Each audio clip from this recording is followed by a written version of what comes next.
বিচি দেখেন আমার ক্ষেতের কত মোটা মোটা। কিছুটা ছোট বান মাছ ভাজি করলাম, মানে বান মাছগুলো ভাজি করে একটু শক্ত শক্ত লাগে। কিছুটা ব্রেস্তা করলাম।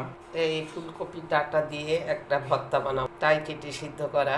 সাদা সবজি শীতকালে বেশ আকর্ষণীয় মনে হয়, তো চিংড়ি দিয়ে আর শালগম দিয়ে মাসকলার ডাল দিয়ে একটা সাদা সবজি বানালাম। ক্ষেতের পুঁইশাকগুলো দেখেন, যে এটা পুঁইশাকের বাড়তি অংশ।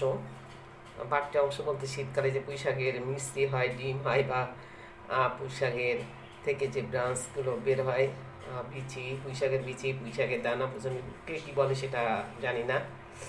তো আমাদের কেউ বলে পুঁইশাকের মিষ্টি, কেউ বলে পুঁইশাকের পুঁই দানা। ডাঁটাগুলো আলাদা হয়ে গেল।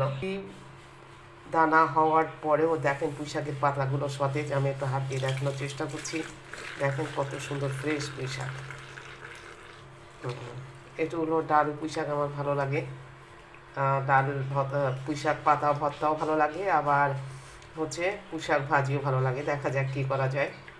সকালে ব্রেড খেতে এই হলো বাঙালি খাবারের মধ্যে কিছু অংশ, কারণ পৃথিবীর সব জায়গায় বাঙালি খাবার প্রতি মানুষের আকর্ষণ আছে, আর বাঙালিরা তো খাবেই।